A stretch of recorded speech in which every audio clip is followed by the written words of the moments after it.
Nous accueillons à présent Monsieur Kuten Dakana qui représente l'EPS pour la commune de Watermal. Bonjour. Bonjour Julien et bonjour aux auditeurs.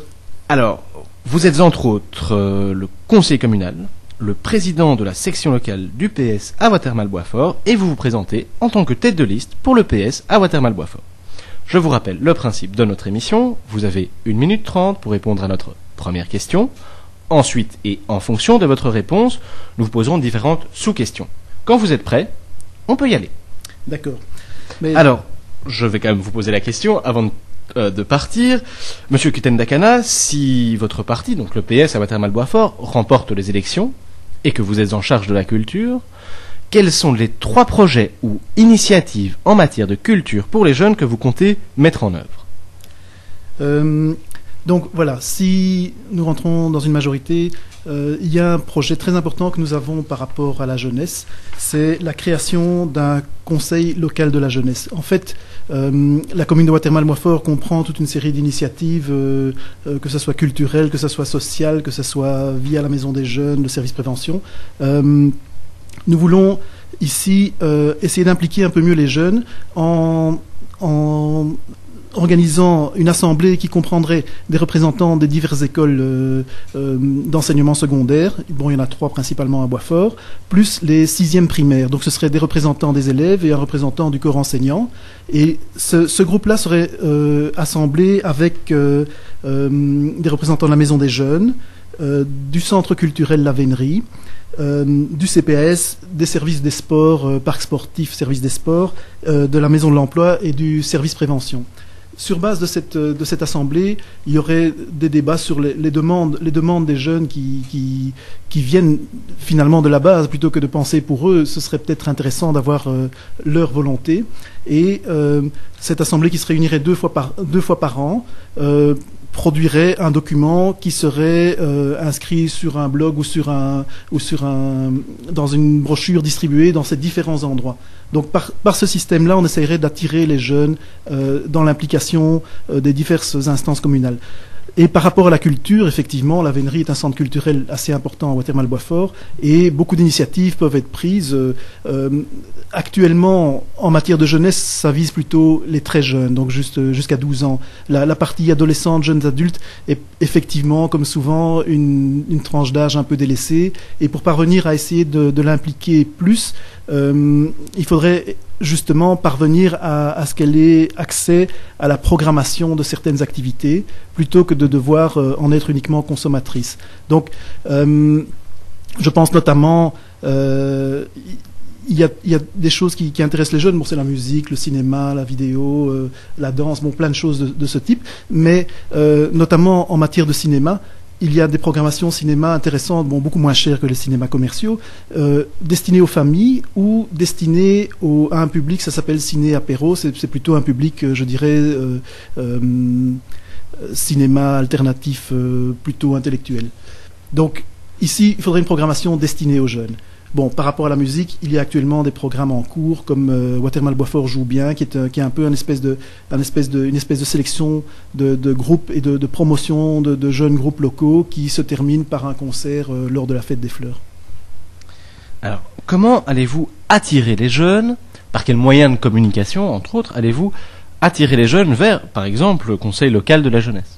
Ben justement, ce conseil local de la jeunesse s'adressera directement aux lieux, sera directement présent dans les lieux où il y a des jeunes, à savoir principalement les écoles. Donc, le fait que les écoles soient appelées à participer, c'est une nouveauté par rapport à ce qui se passe maintenant, où si des gens ont envie de venir à la maison des jeunes, ils viendront. Si des gens ont envie d'aller au centre culturel, ils viendront. S'ils ont envie d'aller dans les académies, ils viendront. Ici, on les attire autrement, par les conseils de classe, par l'activité, je dirais, citoyenne au sein de l'école. Donc ça ferait partie d'un élément de l'école, et c'est une façon d'un peu coordonner les différents établissements.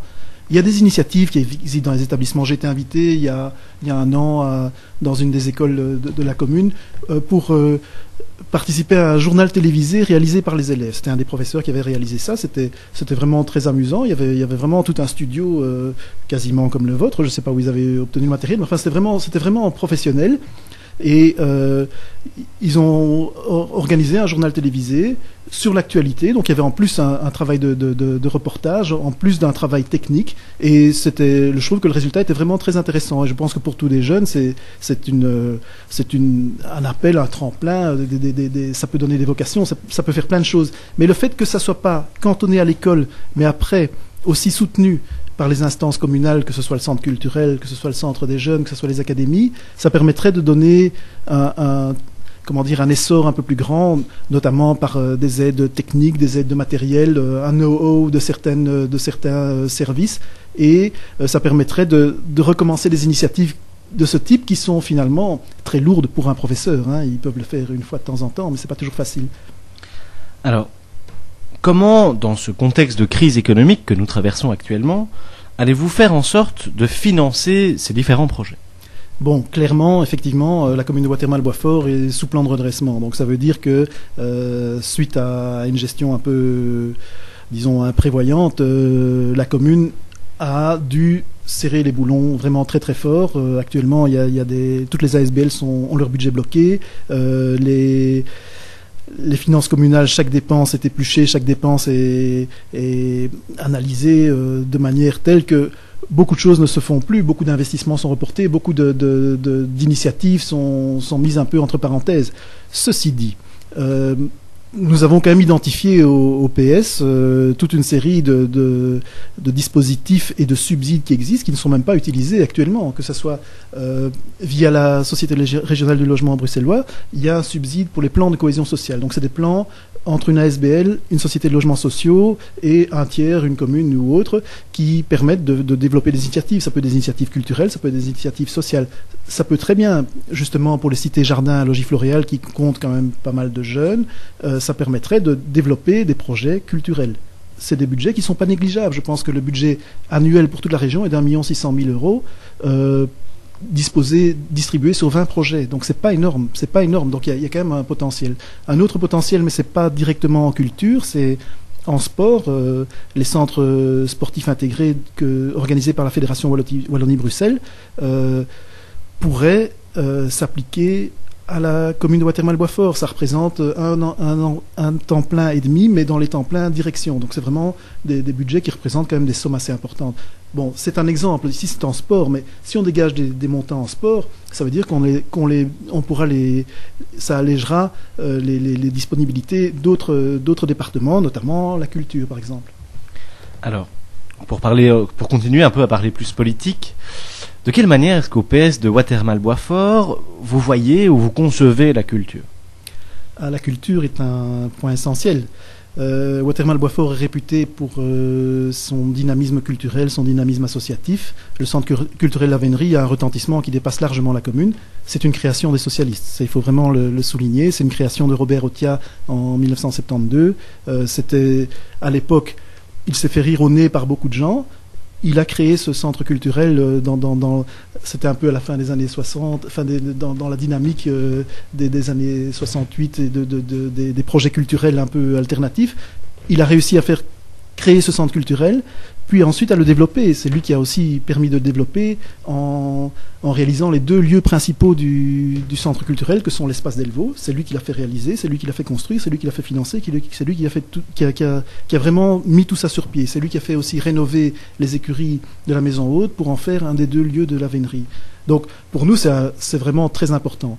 En même temps que la fondation de la Vénerie, il y a eu aussi la fondation de la Fête des Fleurs, qui est l'événement culturel majeur de Watermal-Boisfort. Donc, pour nous sommes vraiment attachés viscéralement à la culture de Watermal-Boisfort, et ça nous fait beaucoup de peine quand on remarque que la Vénerie est un peu en stagnation. Il y a eu une période difficile sur les 10 dernières années. Il y a eu le renvoi d'un directeur, il y a eu un flottement. Les restrictions budgétaires font que les choses ne sont pas faciles. Il y a un malaise social au sein de la Vénerie actuellement. On a renvoyé récemment le responsable des arts plastiques. C'est-à-dire qu'il y a vraiment des conflits internes qu'il faut apaiser, et ça nous fait vraiment beaucoup de peine de voir cette situation. Et notre but et notre envie, c'est vraiment d'essayer de remettre cette institution sur pied et de lui redonner tout son dynamisme et cette ambiance qu'il y avait avant.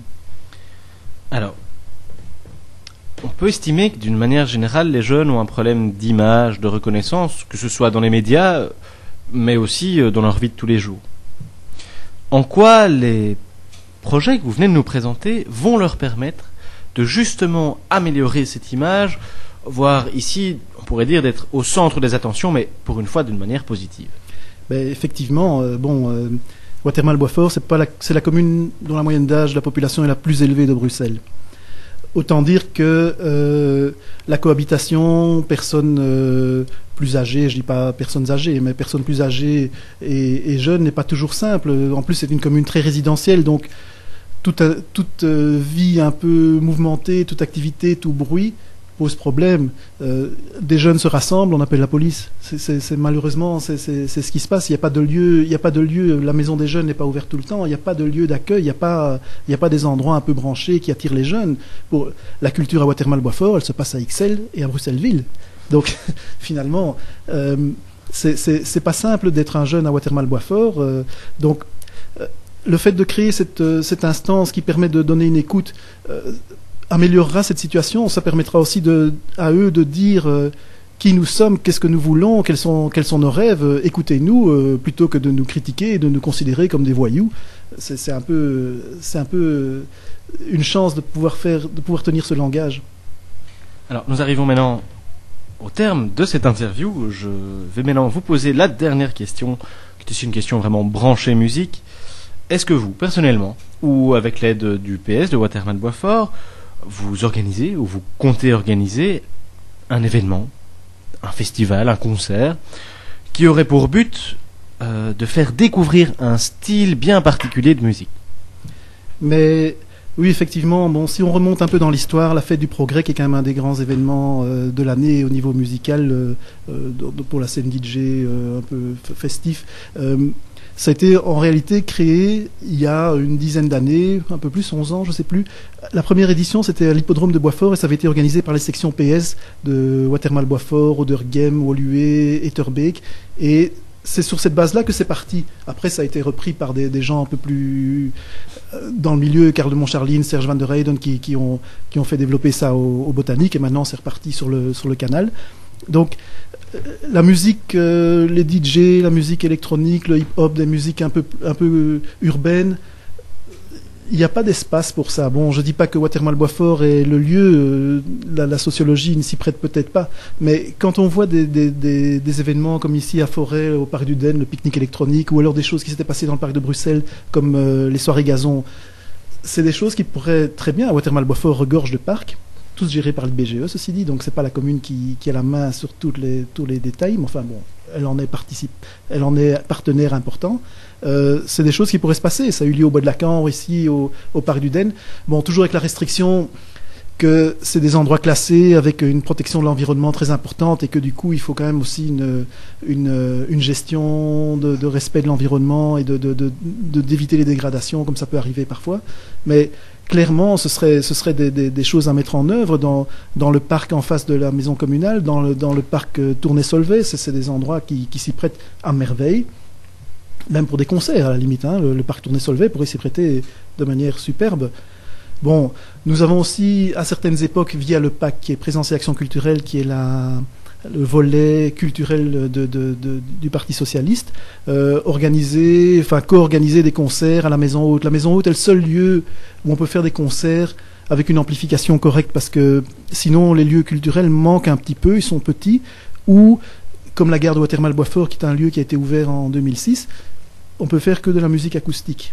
La moindre amplification, et c'est les riverains qui appellent la police. Donc c'est vraiment difficile de trouver des endroits où on puisse exprimer quand même